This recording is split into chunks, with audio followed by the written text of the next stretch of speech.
So, the Star Wars have officially begun, and there's no going back now. From this point forward, humanity will always have a new frontier in warfare to contend with. In generations past, generals considered the land, and then they considered the sea, and then they considered the airspace above their heads. But now they're also increasingly having to consider the aerospace, which is quickly becoming one of the most strategic and decisive frontiers in all of warfare. And like everything else, in many ways, the war in Ukraine is paving the way. Ukraine redefined warfare in terms of drones. But now they're also redefining space warfare, not in the sci-fi terms that we all imagine, but they're actually showing us how real space warfare is actually fought, which in some ways is more basic than a lot of people would have considered.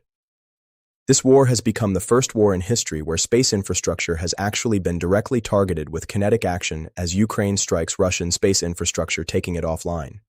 It's a dramatic episode of the war that shows us really a new front that is going to become more and more important as time progresses. And right now it's really just opening up, at least between these two powers. It really all goes back to an event that happened earlier this year in February when Russia lost access to Starlink. A moment that would turn out to be a turning point for the entire year of warfare and probably for the entire war. At that moment, Russia overnight lost access to many important strategic capabilities that the Ukrainians retained. And this turned out to be a structural advantage for Ukraine, an advantage that they have, clear's throat, been exploiting. This advantage is responsible for many of the headlines we currently see about Ukraine, and in fact many of the headlines that people have now become bored of because the Ukrainians are doing so well. For example, around Crimea with their mid-range strikes around the Black Sea and the Sea of Azov, where Ukraine is striking Russian targets all the time, and the Russians cannot respond in kind. Now, it might look on the surface like the Russians are responding because the Russians are still striking the Ukrainians, but there is a structural difference between the strikes the Ukrainians are making and the strikes that the Russians are making now that the Russians have lost access to Starlink. The Russians can still attack the front line with men who lack communication or with fiber optic drones that have a more limited range than what Ukraine can accomplish by using Starlink terminals. But the Russians cannot match what Ukraine is doing on the battlefield. Where Ukraine can have real-time access to drones that select targets and adapt in real time to what's happening on the battlefield, the Russians might be able to send dumb bombs at Ukrainian cities. But they know that if they don't respond to this and restore this capability, the Ukrainians will continue to carve open a gap over time that could lead to their defeat. And so because of this, the Russians are trying to respond, and they are struggling to create their own version of Starlink. And the emphasis really should be on that word, struggling. The Russians might at first appear to be doing well, and this is the theme of several articles. Some articles with headlines will say that the Russians are progressing faster than expected, or that the Russians have gotten a certain number of satellites in the air. And they'll point out how Russians are actually connecting to Russia's new satellite system already. What they fail to point out that doing better than expected is still not even close to doing good enough, and that the connections that Russia is making on the battlefield, while good from a propaganda standpoint, are not making a difference at all and will not make a difference for a long time. In the meantime, Ukraine is doing everything they can, very successfully, to disrupt Russian progress. And it turns out that Russia's satellite program may literally have a failure to launch. Today's topic is one of those where the details really matter and where a headline, even if technically accurate, can still obscure some of the more important details that round out the full story. It's a common problem in news consumption. And that's why I'm happy to introduce Ground News, the sponsor of today's video. Ground News does an important job. They help us understand what's going on in the world from a grounded perspective rather than simply through the filters of media corporations trying to train us in what and how to think. Ground News accomplishes this by bringing together articles for any given topic all in one place so that you can easily compare and contrast coverage. And you can see cases where the headlines drastically diverge from each other for the same story and the same underlying facts. Sometimes the bias is obvious. Other times it's just instructive to know what each side is actually saying, and Ground News makes it very easy to do with their biased summaries that they include for any given topic. Ground News also helps us avoid potential blind spots, helping to surface stories that often aren't seen by one side of the political spectrum or the other, which are often very instructive. It's a great way to consume the news, and I personally use Ground News all the time. So if you want to check it out, just go to ground.news/Paul to get a 40% discount off their Vantage plan. That Vantage plan is the same plan that I use to get access to all of their best features. Once again, ground.news/Paul to get a 40% discount. So you may have seen something about a recent attack on the birthday party of a Russian general. That attack took out or critically injured multiple high-ranking Russian military officers, and the birthday party was being held for the commander-in-chief of Russia's aerospace forces. That is incredibly interesting. It seems highly plausible that this guy was one of the targets, if not the target of this strike. But that's impossible to know. What's not impossible to know, though, is that in this same month, Ukraine has been making some very high-profile moves against the Russian aerospace forces, including an attack on the single most critical facility to their entire mission, at least as far as Russia's alternative to Starlink. Just earlier this week, Ukraine used Flamingo cruise missiles to strike the facility responsible for creating Russian rockets. And not just any Russian rockets. These are the specific rockets used to launch satellites into space that are being used to build Russia's own version of Starlink. This is incredibly interesting, and we don't yet know the full extent of the damage.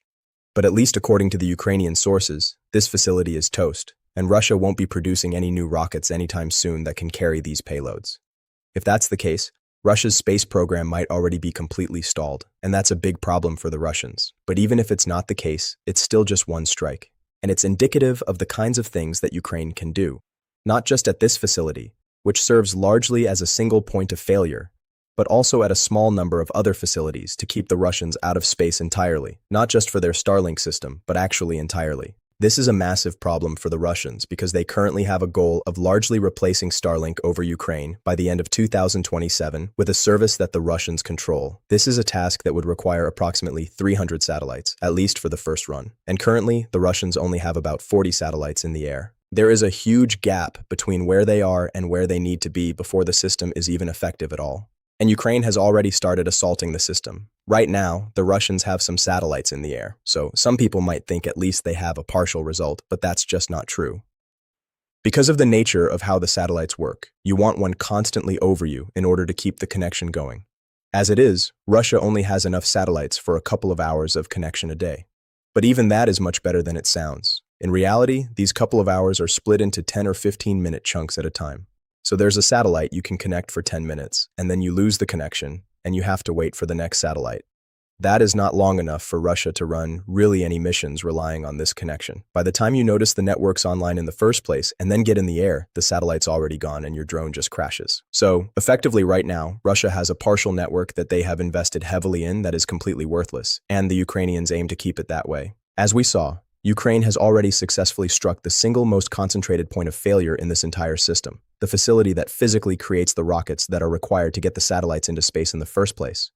And that tells us several things that are important. First of all, Ukraine can strike these facilities. Russia's air defenses are inadequate, and that's today. Russia's air defenses are only getting worse across the board due to attrition and strain. But more than that, it shows us that Russia's space system, while technologically sophisticated, is fragile, and it's easy to take offline. Beyond this single facility, there are several other choke points that Ukraine could easily target, and honestly, it's kind of Ukraine's style. As far as the launch facilities go, there are only 3 of these across the entire country of Russia.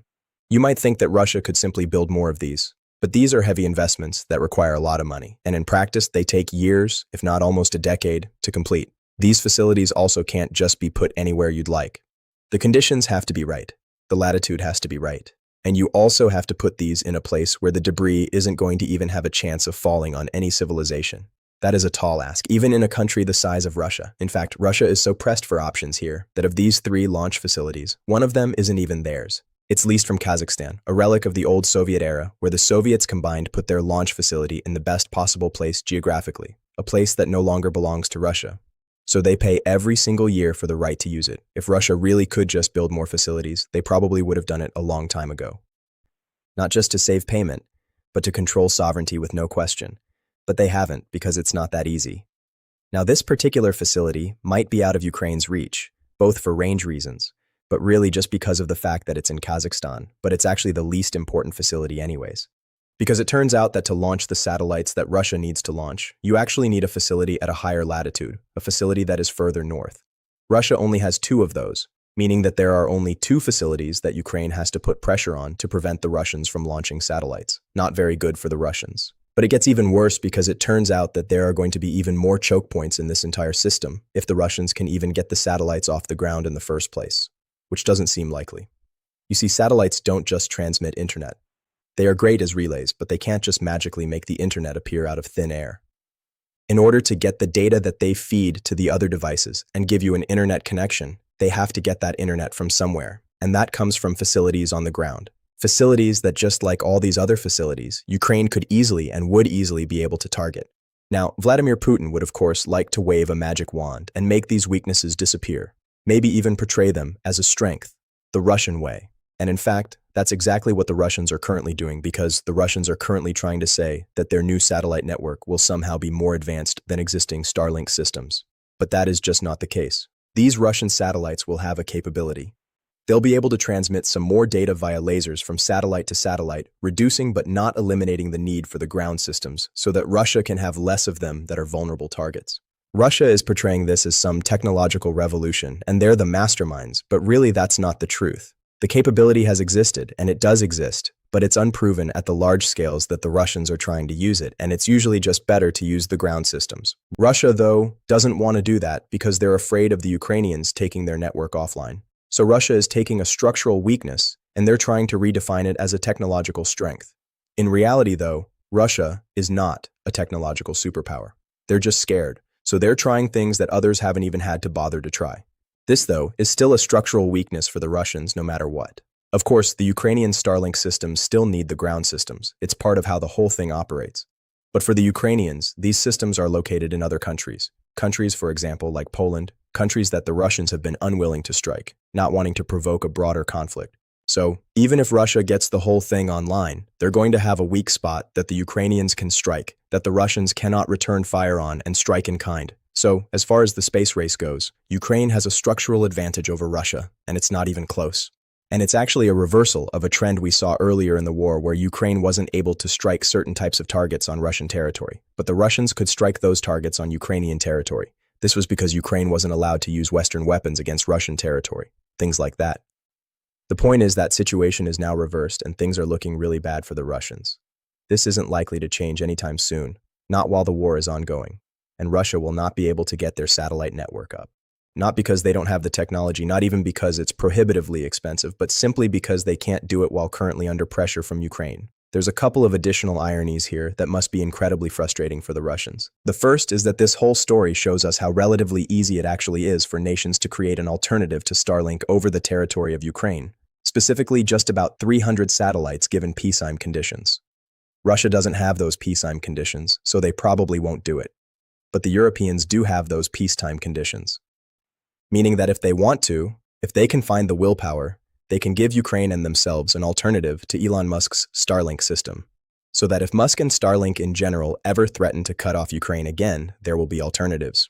And Ukraine will lose one of its most substantial question marks. That is good news for Ukraine if the Europeans actually do it. And if you're watching this video, European leaders, come on, let's do it. The other major irony here is, though, that if Russia wanted a network like this, they could have had one had they just not invaded Ukraine, had they done a little bit more planning and taken a tiny portion of the resources they put into this war and put them into the network instead. Then the Russians would have this capability now and forevermore. But that's not how the Russians did things. That's not how they planned. They thought the war would be over in 3 days or 3 weeks, and now they're finding themselves chasing their tails, trying to catch up. Finally, this shows us why it's not really in Ukraine's best interest to ever sign a temporary peace deal with the Russians. As long as the Ukrainians can keep the pressure on, they can prevent the Russians from getting certain critical capabilities. If Russia gets some breathing space, they're probably going to use that to fix their current weaknesses, learn their lessons, and then break the peace treaty and come back and attack the Ukrainians. Thank goodness that hasn't actually happened. And the Ukrainians have seen right through that. Right now, the Ukrainians need to just keep going, keep analyzing the situation as a whole, and making the best possible decisions. If you want to follow that for the rest of the war, don't forget to like this video and subscribe to this channel so you don't miss any important updates. And don't forget to check out ground.news/Paul to get a 40% discount off Ground News' Vantage plan. Thanks so much for watching, and I'll see you on the next